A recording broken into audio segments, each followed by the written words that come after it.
You open this door with the key of reason. Beyond it is another dimension. A dimension of truth. A dimension of freedom. A dimension of joy. You're moving into the land of both the ideal and the real, of the possible and the actual. You've just crossed over into the Capitalist Corner. Where reason meets reality, welcome to the Capitalist Corner. Welcome to the Capitalist Corner Thursday edition. I'm your host, Michael Liebowitz, and here with the wonderful Persephone, who's filling in for Mark Pellegrino, although perhaps it would be best to say when Mark is here, he's filling in for Persephone. Either way, I think we're going to have a good show. This is kind of a, I don't know, I don't know, maybe I'm off the rails, but I don't think so. I think we've got some good topics today. Trump is what I called it. We're talking about the MAGA movement. We're going to talk some Iran, some corruption, maybe get into some economics, but it all fits together with Trump. Please remember the super stickers and super chats. We really, really appreciate them. Also today, 2:30 p.m. Eastern Time, we have Everyday Ethics, 3:15 p.m. Eastern Time today, Crime, Corrections, and Culture. All good stuff. With that, I'll just let Persephone, tell you what she likes to tell you, because there are things. Please don't forget to go and follow us on Twitch, and also find all three of the shows, Capitalist Corner, Everyday Ethics, and Crime, Corrections, and Culture, on Spotify, and follow on Spotify as well, and leave a rating, because it's helpful to us to spread the message. Also, please go and check out the website. All of the recommended reading for today's episode and most of the episodes is on the website, and usually shared to Twitter as well. X. Gross name for a platform. Gross. It's a gross name for a platform. We've only got 10 people here so far. I'm hoping that this picks up a bit in the coming moments. Hopefully it does. So I want to talk about it. Go ahead. Maybe the title scared them away because the title sucks. I didn't know what else to call it. There was so much to talk about. I didn't know what to do. Maybe the title scared them. If it did, what am I going to do? Like I said yesterday, clickbait is not my jam. I'm not doing that. So I watched yesterday and today about an hour's worth of yesterday's Daily Objective with Rosie Ginsburg, my friend Jim Valiant, and Professor Adam Mossoff. And there's a few things that I want to cover or discuss about this. First of all, Razi said, I believe twice, that the people who claim to oppose the war on constitutional grounds are just using it as an excuse because they oppose it otherwise. I don't know who all these people are. I really only, that are opposing the war on constitutional grounds. I think I'm probably the main one. So I don't think it's a stretch for me to think he's referring to me. So let me just say this to Brother Razi and anybody else listening. I don't need to make an excuse for a motherfucking thing. All right? When I think something, I say it. If I lose friends, so be it. Right? I don't hide from what I think, and I don't hide it from anybody. I've stated this, I don't know, maybe 100 times now. Fundamentally, I oppose the war because it's unconstitutional. I'm also very concerned and would very possibly oppose it because of the man running it, Donald Trump, who many folks have referred to as Hitler, running the Gestapo, etc., etc.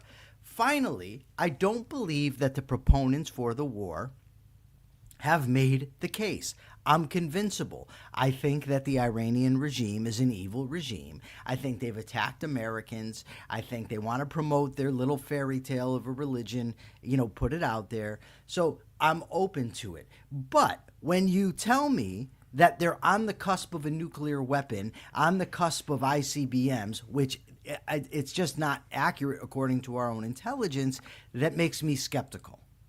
So again, let me put this in very simple terms. Fundamentally unconstitutional, I oppose it. I don't even need to go any further. If it were up for a vote and I was a congressman, I would be very skeptical given the character and the competence of our commander-in-chief, Donald Trump. finally, the people that are making the argument for war often overstate the case, and that makes me very skeptical. Those are my reasons. Okay. Then there's some things that were stated. It was stated, for instance, by Professor Mossoff that Nick Fuentes joined the Democratic Party because that is where anti-Semitism is. Basically, you're making it. The argument predominantly from Professor Mossoff was that the Republicans, at least, are purging the anti-Semites for their ranks, whereas the Democrats are embracing them. Unfortunately for Professor Mossoff, in the case of Nick Fuentes, that's not the case that he left and went to the Democrats because they're more receptive. He left because he wants to punish the Republican Party for what's going on in terms of support for the war in Iran, as just one example. Okay. Some other people, now, it's been pointed out, and I agree with this 100%, that Thomas Massie has catered to anti-Semites. He's appeared with them. He's gone on their shows. He didn't disavow them. And all that, to me, is a no-starter. I would not support him. You know who else has done that? El Presidente, Donald Trump, who, they were touting how great he is for Israel. First of all, how great he is for Israel is irrelevant to me as the president of the United States. It's how great he is for America. And I'm an Israel supporter, just to keep that clear in everybody's minds so nobody wants to come out and accuse Liebowitz of being an anti-Semite. So Donald Trump had dinner with Kanye West and Nick Fuentes. Donald Trump refused to condemn them. Donald Trump has been friendly with Tucker Carlson. Donald Trump refused to condemn Tucker Carlson or Nick Fuentes when Nick Fuentes went on Tucker Carlson's show. Donald Trump has been praised by Candace Owens and never disavowed her. Now, it's true that now Donald has. Oh, and by the way, he never criticized Massie for anti-Semitism. Now, it's true he's now gone after Massie. It's also true, yes, that he has criticized Tucker. Yes, he said things about Nick Fuentes, Alex Jones, another one of his pals, touting conspiracies. Trump also wouldn't condemn QAnon. Now, it's true he's gone after them now, not because they're anti-Semites, because they criticized him. It's not that Donald is the defender of all us Jews. It's that Donald can't take anybody criticizing him, and if you criticize him, you become his enemy. Now, there's also a list of people he plans on perhaps going after coming up in 2028, amongst them Lauren Boebert, for instance. Why? Because Lauren Boebert endorsed Massie, not because Lauren Boebert is an anti-Semite. All I'm asking for, folks, is accuracy. Can we have accuracy, and can we make our arguments consistent? If we're going to condemn Massie for the people he hangs around with, then condemn Trump for the people he hangs around with. Okay, now, I just want to play the clip, and we can see what was said, and I'll talk about some other things. It's interesting to see. I'm what's been happening on the right or the American political right, because we don't necessarily embrace that, the normal framing of this, but that's why I always say the American political right, because there's no other way to talk to normal people without using some of this other language.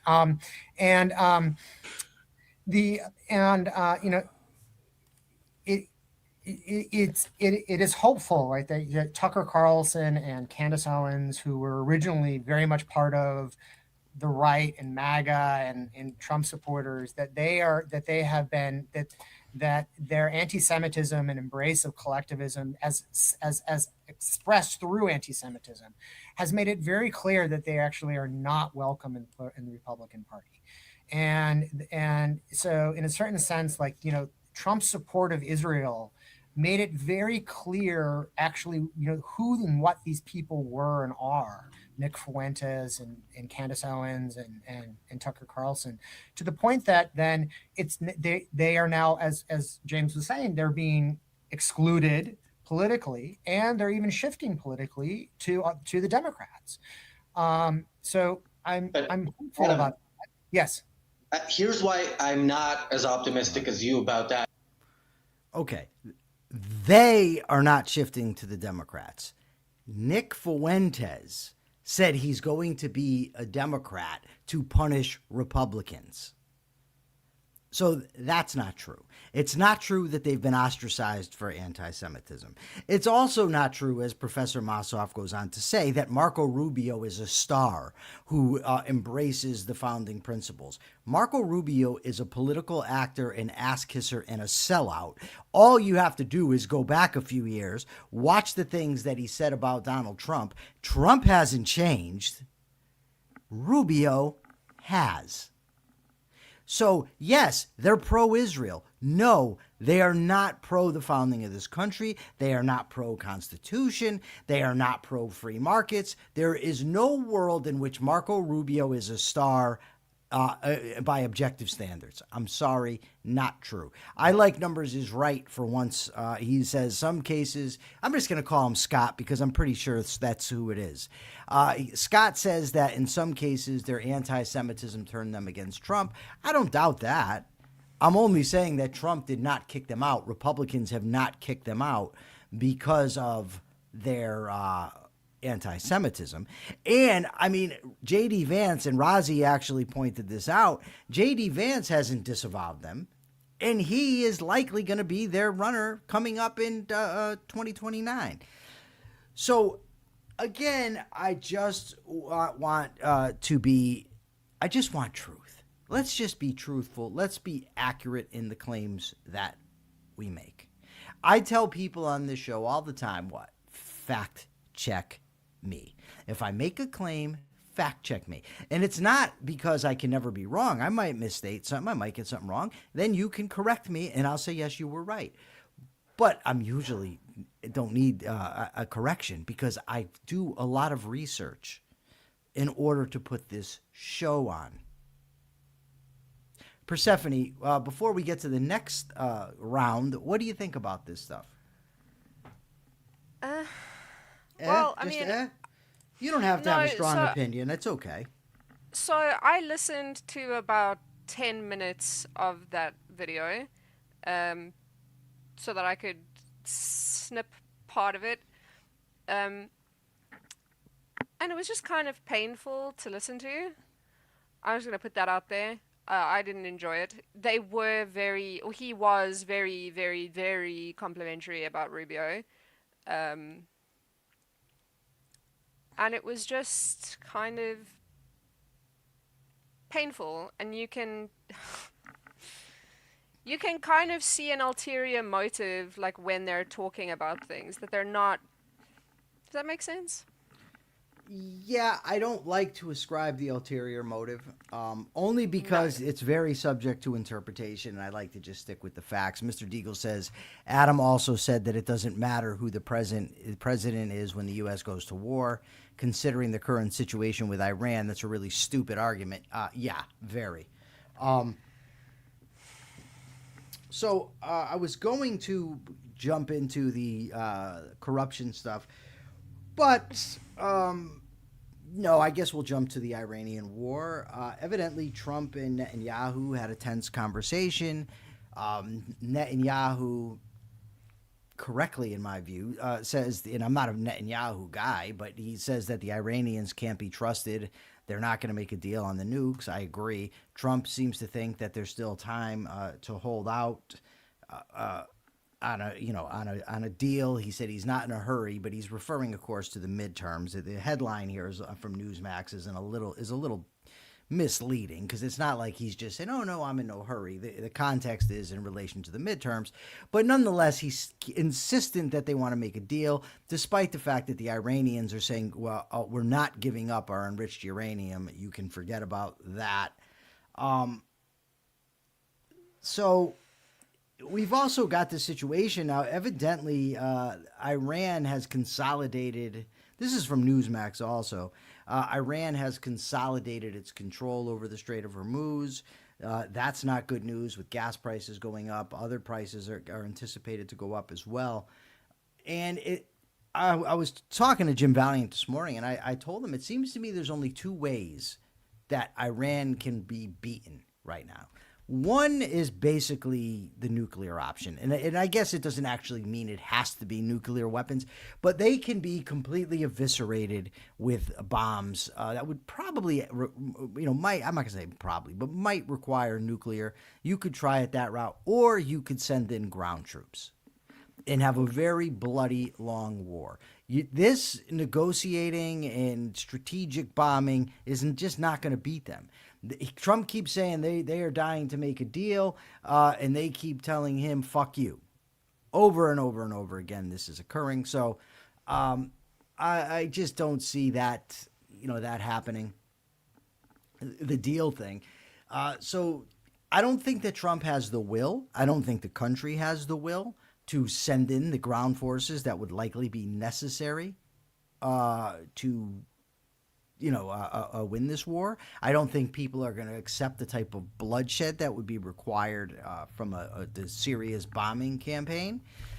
So I think, in short, that Trump is got himself in quite the bind. Then there's also this article out here from Cato. Our missiles are evidently there's a missile shortage that's caused largely because we've been giving missiles to the Ukrainians, and now we've got the war with Iran. So what they want, of course, is more money. To pay for more missiles. I tend to think that might be problematic. So I just don't. I don't see this as going well. I don't think it's going to turn out well. And I don't know how people can say it doesn't matter who the leader is. Whether you have Neville Chamberlain or Winston Churchill in office is vital when you're doing this kind of things. And look, again, it's very simple. And we can look at my position being played out here, right? At least the first two prongs. The Constitution was violated. The War Powers Resolution has now been violated. And Trump is being very ineffective at conducting the war. It seems to me that if Iran was an existential threat to anybody, with Trump's fecklessness and equivocations and everything else, that Iran would have just struck and took everybody out. I mean, why wouldn't they at this point? But they're not, so I don't think they have that capacity. I know there's the chance they could have. I get the 60% enriched uranium, and I'm not downplaying that. But it's also a fact that before Trump pulled out of the deal, they were only at 3%. So that, I think, has to go on Trump's feet as well. Go ahead, Seffi. You look so sad. Can you cheer up a little bit? I need some more cheer. Do you know, if we talked about anything good, maybe I'd be cheery, but reading all of these articles today, like, I've it made me feel like, what the fuck is the point of any of this? Just lay down. Just lay down and show the world your belly, because all of the corruption, all of the stupid decisions, all of the pointless bullshit that's happening that we've been speaking about just like on this channel for like 3 months, and it's the same thing over and over and over again, and nothing, well, I can't say nothing changes. Like, it just gets worse. It just gets worse and worse and worse, to the point where you're like, how has no one just taken the country away from this dude and just gone, clearly you're incapable of doing what you need to do. Clearly you're... Well, we're in America. We don't just take out the I know, we'll just remove the president. I wish that you could. Like, I really do. Well, that Because might not be good. I mean, no, I'm sure that the unforeseen consequences no, of we that don't want the action would mob be just terrible. removing people from office. That wouldn't be No, good. I just mean if I had like a button that I could push, right, that just removed him with no consequences. That's what I would like. Because the amount of stupid decisions and the consequences of all those stupid decisions, when I read that, like, oh, well, we're in no hurry to make a deal. Like, yeah, maybe he was talking about it in terms of like the midterms, but to say like we're in no hurry to make a deal, like it's fine that there's this ongoing conflict which is causing a massive energy crisis, which is affecting economies all over the world. Well, I'm in no rush. Like I did this like on a whim, and everyone in the world is suffering the consequences. But I'm in no rush to make a deal. Can you read that for me? You know, I would. I have no idea what that says. I can't even see that comment. Oh wait, I can. Hold on. It's Oh, wait, from wait, X. wait. It's an X comment. Yeah, but it's all the way up at the top. Oh boy, I didn't mean to make it difficult for you. Jeez, all the way. Guys, maybe you could explain to me if there's a difference between Trump and Putin. They're not that different. That's what that comment says. Come on, really?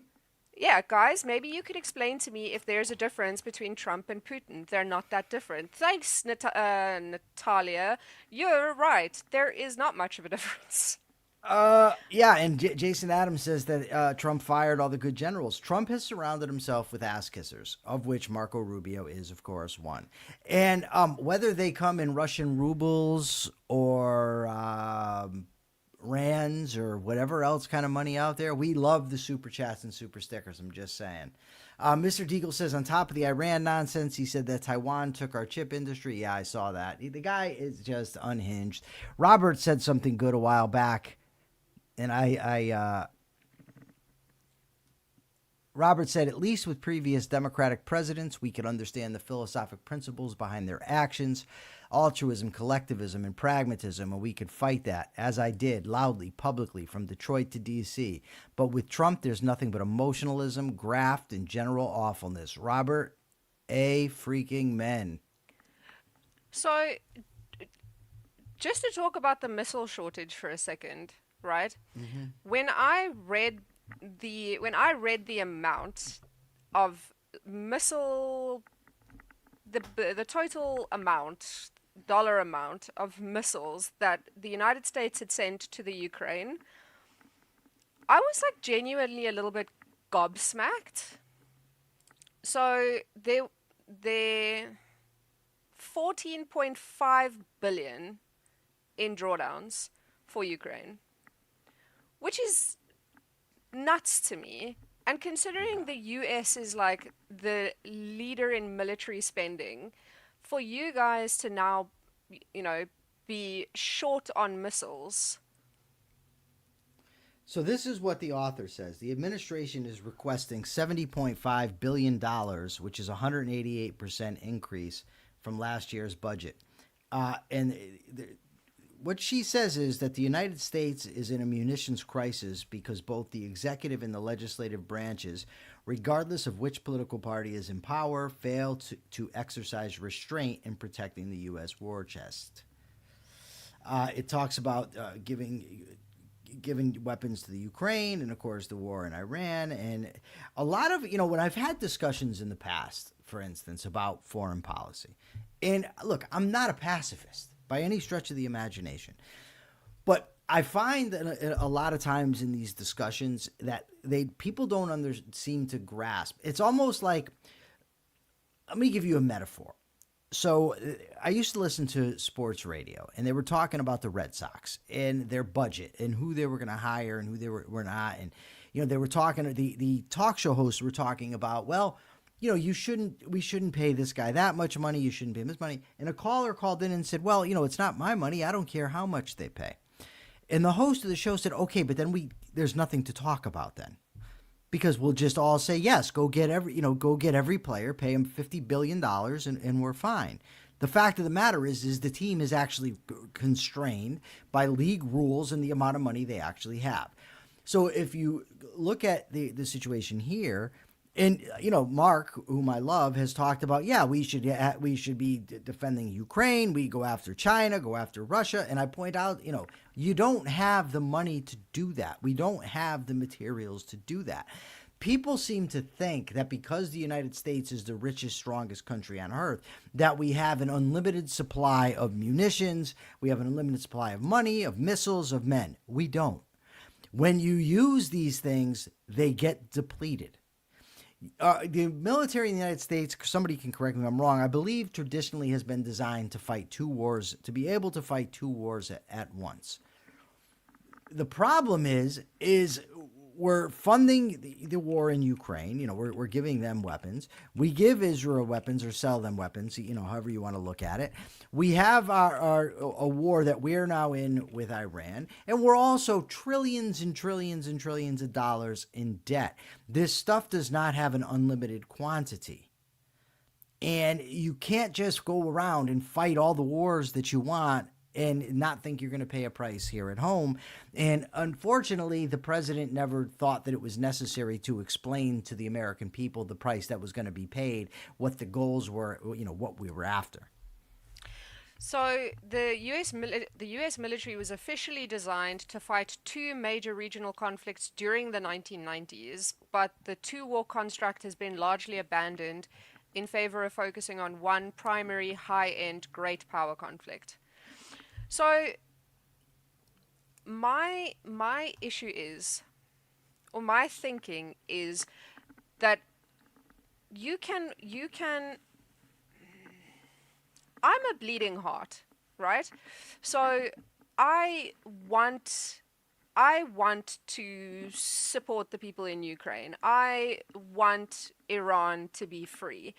But I recognize that just because it's something that I want doesn't mean necessarily that it's the right thing for America to get involved. There's, you can want something. Holy Christ, look at Jesus this. Christ, Phil.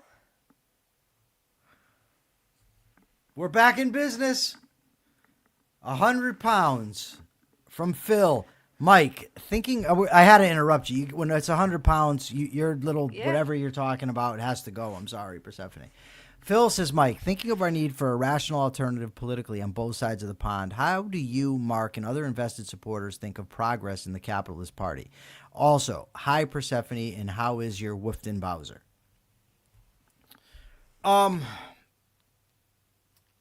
I wouldn't know, to be perfectly honest with you, Phil, how even to gauge the success of that kind of stuff.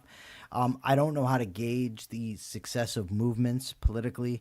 I'm there, without tooting my horn too much, but I'm there for my intellect, right? That's why I'm in the position I am with the party, because I can make the case effectively. I can go out, I can debate, I can make the arguments that need to be made. I'm not the guy that can judge whether, we're making a lot of progress. The party is growing. We have had, a candidate run, and I think we're going to have another one running. But I know this I know from experience, is I've often in my life, and this is why I don't allow myself to get too depressed, I've often felt like I'm not making any progress. And then all of a sudden, bang. It's like, holy cow, I didn't know this was coming. For months, and I'm also an impatient guy, and that's probably the part of the criminal personality. But I steal Yaron's audience. All right, so when Brent and I wrote Down the Rabbit Hole, it was so slow. Nobody seemed to care. Nobody paid attention, and I just thought, this just sucks. And then we got close to a state senator, and then I thought, oh my God, we're on the cusp, everything's going great. He came to see me with a former deputy warden. I'm like, yeah. Then he lost his election, and I'm like, oh no, that's over. Everything sucks. We're going nowhere. Then he got me on the Todd Feinberg show, and I'm like, all right, I get this episode, and all I got to do is nail this interview. And then out of nowhere, Todd invites me to be a regular guest on the show, and I was for 5 years. And who knows how many people I reached there. I know when I go to the mall and people find out who I am. Oh, from the Todd Feinberg show. That's happened to me countless times. So there's that. You know what I mean? So I just want to make it, I'm answering your question the best that I can. I don't know how to check metrics or to gauge that sort of thing. I do know how to talk to people, and I do know that I'm often surprised at the type of momentum and progress I've made. It just seems to come out of nowhere. And I mean, if you look at me, for instance, I'm 3.5 years out of prison, right? Not even 3.5 yet, I don't think. 3.5 years out of prison. In the 3.5 years out of prison, I had a girlfriend that I loved. I moved in with. I loved her child as a son. She died, and I felt like I was, just alone and done. Now I have a girlfriend that I love, and that's going well. 3.5 years, I've got one podcast, that's up to 1,600 followers. It does okay. It's growing. I also host a show with the guy who starred in Lost. He was in Supernatural and The Big Lebowski. I mean, I would have never, like when I'm thinking about where my life is going, I never thought that was where it was headed. I never thought I would be at Leonard Peikoff's birthday party, but yet I was. So things grow unevenly and in ways that we can't expect, that we don't know. So I just encourage optimism. I encourage to keep sending the message, to keep making the debates, to keep tuning into this show. And on my end, what I can promise you is I can't promise you that I'm never going to get emotional. I can't promise you that I'm never going to swear. I can't even promise you that I'm never going to be wrong. I can promise you that my opinions are always well informed, that I will never intentionally deceive you, and that I will do my absolute best to make the arguments for the type of society, Phil, that I think you and I both want. Sephi. Ideas grow like mushrooms. Psilocybin? Well, no, ideas grow like mushrooms. So if you look at like mushrooms that grow, the parts that you see on the surface is like this, right? But the underground network that those mushrooms sprout up from is huge. So a lot of the growth in ideas is invisible. So you won't often see the growth. You won't see the spread of ideas because it's happening invisibly. But this channel's growing. I don't know. Today I had I'm chicken feeling salad quite- for lunch, and it's not really, I'm not feeling good about it. Well, that teaches you for eating chicken because chicken's gross. What? What are you, Chicken's insane? gross. Chicken's wonderful. I just ate it too quickly. I had a big cup of coffee. Now I've guzzled down water, and it's all part of the problem. I don't need Welcome you to the- policing my meals. Welcome to the Capitalist Corner, where we discuss what Michael had for lunch today. No, I thought you were kind of condescending there. That's all. Why? Just roll with what I say sometimes. Everything doesn't have to be picked apart. I'm the guy that No, does you're right. that. I'm just here to sit, look pretty, not With your along new to haircut, everything- yes. Not along to everything that you say. Akira, I was a vegetarian for most of my childhood and early adulthood, and it's difficult for me to eat meat because texturally I just don't like it. Okay. Because I didn't all eat right, it. all right. You're off the rails now. Me diverging, for a second is one thing. You getting into your childhood, nobody needs that. So we're going to talk about this. What I think is, I mean, it seems like it's just utter corruption to me. So Trump filed the lawsuit. I guess the IRS leaked his tax returns. So Trump filed a lawsuit against the IRS, the organization that he's also in charge of as it's part of the executive branch. He's the chief executive. So he sues them for $10 billion, as do his sons. And then the IRS settles. So Trump basically settles with himself. I mean, I don't know how else to put it. As part of the settlement, evidently, we have this. This, there's a lot of disgusting things about this, and I don't want to go out and say that this is the most disgusting, but I have the sense that it is. This is from the Office of the Attorney General. The settlement agreement in Trump v. Internal Revenue Service number 126 CV 20609 SDFLA has created the Anti-Weaponization Fund. The settlement agreement directed the Attorney General to issue an order establishing funding and any other relevant requirements for the fund. Capitalized terms in this document shall have the same meaning as in the settlement agreement. Okay, that's not the worst part to me. That's bad, and we're going to talk about that. But this here coming up is what is the worst. Can we please stop talking about veganism? Okay. Don't give me that look. The United States releases, waives, acquits, and forever discharges each of the plaintiffs from and is hereby forever barred and precluded from prosecuting or pursuing any and all claims, counterclaims, causes of action, appeals, or requests for any relief, including injunctive relief, monetary relief, damages, examinations, or similar or related reviews, appeals, debt relief, costs, attorney fees, expenses, and or interest, whether presently known or unknown, that as of the effective date of the settlement agreement have been or could have been asserted by defendants against any of the plaintiffs or related or affiliated individuals. And it's, I lost my place here.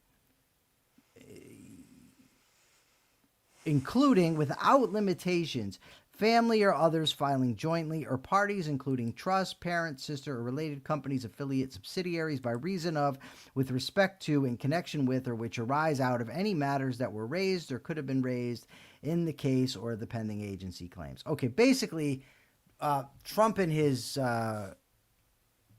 family are exempt for prosecution. That's basically what this does. I don't think they can actually do that. I think that can be challenged. But the very brazenness of the attempt to do such a thing is utterly insane to me. Whatever. They work for Trump and they're granting him all the money and everything else. These basically a blanket get out of jail free card for anything that they've done. Utter bullshit. Not good. Not good. So the agreement is for, it's rich, I'll tell you that. I want to find the money aspect, and I want to make sure that I state it correctly here. Maybe this article doesn't have it. I don't think it does. This one definitely will. There's an article in Cato, and the article says, Trump promises an end to America's slush fund shortage. So the fund it's called the $1.776 billion. Yes, it's called the Anti-Weaponization Fund, and it's to compensate anybody that had the government weaponized against them, basically under the Biden administration. This is referring to, ultimately, people like the January 6 rioters. They're going to be getting money from this. Tina Peters, who in Colorado allowed cronies for, what's his name there, the asshole pillow guy, to come in without, she lied about it. She gave them access to, computers and whatnot, voting machines. She's an election denier. So basically, there's a lot of money out there now for Trump supporters. So as with the people that have been kicked out of the MAGA-verse for opposing Trump, when you stay in the MAGA-verse and support Trump and his delusions, you can be financially rewarded and or allowed to get away with crimes. That's what's happening. Phil, thank you. Phil says, thanks for the honesty, Mike. Maybe put some of this towards advertising the channel. Don't be other than what you are. Otherwise, me and a few others will probably stop watching. Brother Phil, you never have to worry about me stop being who I am. I'd rather go out of business than do that. Unless, of course, I'm wrong about something, then I'll change that, or at least try. What do you think about this, Persephone? This was the one that sort of really made me so despondent, right? Because not only has he created this Trump allies get out of jail free card, we'll give you money fund, but he is throwing his weight around, and everybody is proving to him that if he just acts pig-headed enough, and if he is controlling and narcissistic enough, he will get whatever he wants. And it was bad in his first term. It has just gotten progressively worse with him proving to himself that he can do literally whatever he wants, because he doesn't care about the laws, he doesn't care about anything, and he is proven that he is willing to steamroll over whatever he needs to in order to get his way. And whether people are scared of him and what he can do, like what he did to Colorado, or if they want to ride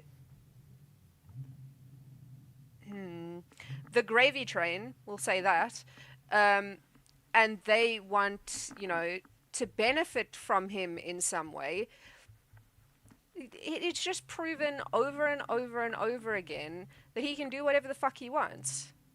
And that's not good for a person like him, who already had these delusions of adequacy. And now everybody's Delusions just like, of adequacy? Yeah. He doesn't even have delusions of grandeur. Anyway, so He does. I think that what you mean to say is that even if he just thought he was adequate, it would be delusional. Is that what you meant? yeah. I'm a writer, okay? Oh my God. I'm a writer, I'm a business owner, Hopefully Mark will come on any minute now. I'm an actor. I'm an actor. I'm What's an yours? I'm an ex-con. Yeah, there we go. So it's gross to me. It's also terrifying to have a person who has that much power and who's proven over and over again that they're willing to use that power, and for everybody in the world to either be too scared of him or like too interested in reaping financial benefits to tell this motherfucker no. He's like a naughty toddler. Like, someone just needs to take his toys away and put him in timeout. I'm sorry. Just tell the motherfucker no. I don't think that Trump was told no enough as a child, So now I just like, you can't even say he thinks he can do whatever he wants. He knows that he can do whatever he wants, and that's not the kind of power that you want in the hands of a person who is so narcissistic and so irresponsible and so, I don't know, whatever negative like adjectives you can use, he is all of them. And you don't want a person like that to have that kind of power with no checks, because all of the checks that exist, he's just like, yeah, no checks. He's just like, actually, I don't feel like listening to this. Fuck you. I'll just remove everybody in my way. And if you oppose me, I'll make your life a living hell. All right. So for someone in his, like, I can't remember who said this, but it's in one of the articles. For someone in his thingy to say "fuck around and find out" in response to like messing with Donald Trump, that's scary. That's like what you hear like kids say on the street. If I say "fuck around and find out," it's fine. If like someone connected to the president of the United States goes like, "well, fuck with us and find out what we do," that's terrifying. And I don't know how anybody can look at that and go, "yeah, he's the people's president." he's looking out for our best interests. No, he's not. He's looking out for himself. And everything he's done has proved that. Yeah, so there's a couple things. There's an article today in the Daily Economy about the new, what do you call him? The new Fed The chair. New World Order? No, not him. No, the new Fed chairman that's coming in, and it talks about how he's got a problem on his hands. And the problem is that the country is experiencing inflation. The producer's price index is around 6%. The regular price index is 3.8% inflation. Not good. But Trump thinks that what we need is lower interest rates. Lower interest rates are just going to cause inflation more. So the guy's got a difficult task on his hands. I don't know what's going to happen. I don't know how he's going to handle it. He'd previously been an inflation hawk, but I guess he's kind of changed in order to align himself with Trump. Big surprise. We'll see what he does when he's, at the helm here of the Federal Reserve. Also, the House passed the bipartisan housing bill. 13 Republicans voted against it. I don't know what is in the House bill exactly. It doesn't really say. It just says it's aimed at increasing the construction of new units and lowering costs for home buyers and renters. It just seems to me if you want more homes, just get the fuck out of the way. We don't need all this goddamn legislation. Just repeal the laws that are in the way that obstruct building, and you don't have the problem. And one of the things that was in the Senate's bill, and it's not clear to me that it's in the House bill, it largely restricted institutional investors, rich people, from buying build-to-rent homes. And Donald Trump supported that. So I don't know if that is in the Senate bill or not, but it's just more, government not getting the hell out of the way. Persephone, this is from Phil. Phil, thanks for the 10 pounds. If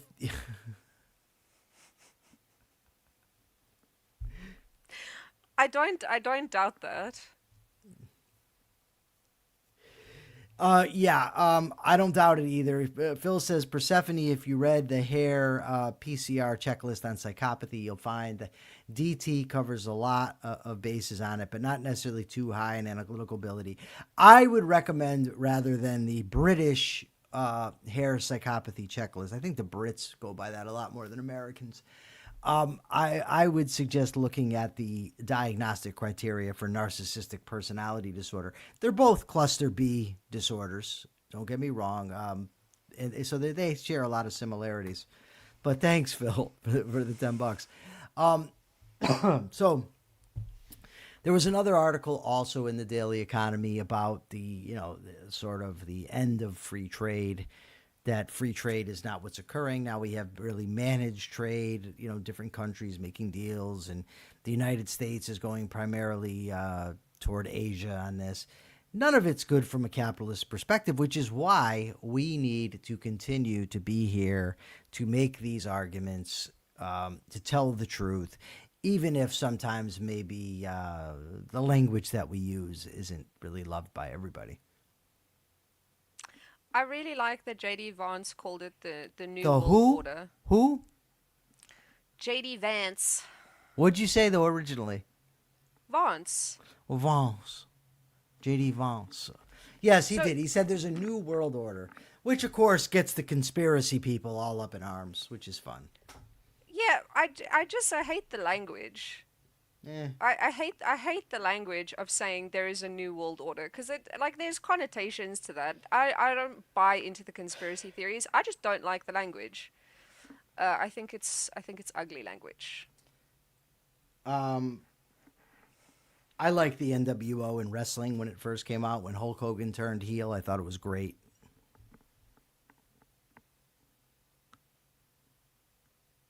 Hello? This has been so enjoyable for me. I gotta go. You gotta yap for a minute because I'm trying to find the question answers from yesterday. So I think Jason is mocking someone. Probably Oida? My accent is not that bad. A lot of people say I say no, like an Australian. which I don't believe. I think I say no like a regular person. No, you say nor. Anyway, I'm only kidding. I don't hear it. People do, and I stick up for you because that's the kind of guy I am. Very chivalrous. Anyway, yesterday's question was: is there a politician you could support? On principle, Akira Felix says he would support Michael the Rabbi Liebowitz. Jenna Kleem says possibly. Why pick the lesser evil? Lesser in all caps. And Greg Doherty says 5 years ago he had hope for Massey. As an engineer, he was hopeful, but this year he confirmed that Massey lacked principle. Rand Paul is the only one left worth evaluating, and he's not particularly hopeful. Mr. Deagle says that his physical therapist, who works in a public hospital, told me today that he doesn't believe that viruses exist. That made me a little depressed. Well, I mean, a physical therapist, what are we talking about? Like a chiropractor? I mean, what do they know, really? Persephone? Well, I mean, that's not what a physical therapist is. A physical therapist is a physical therapist. Chiropractor is something different. What does a physical therapist do? Generally, I want to know. Generally, a physical therapist will be responsible for rehab after like an injury or if you've been in a coma. And if you need to like relearn to walk or you've like pulled something. Are they doctors? Are they doctors? They're more than chiropractors. Physical therapists, I don't think they have as much training as a doctor, but they definitely have more than a chiropractor, which is like I think you can just buy a chiropractor certificate online. But would you care if you're like I wouldn't care. If the guy's there to treat my bones, I don't really care what he thinks about viruses. But I guess there might be some spillover and carryover. Maybe I got to rethink that position.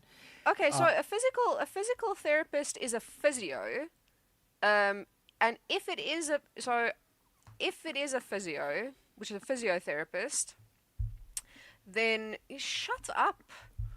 I know that it's physio, obviously, or it wouldn't have physical in the thing. Can we get to what it does? So you need to have a 3-year degree in. You need to have an undergrad degree fulfilling specific science and math prerequisites, and in South Africa it's a 4-year batch degree. So it's definitely more than a chiropractor. My sister's a physio. Oh, okay. Now we know why you have such a big defense of them, because you're biased. All right. Physical therapists notwithstanding, I think we've run through the topics for the day. Unless there's some more questions.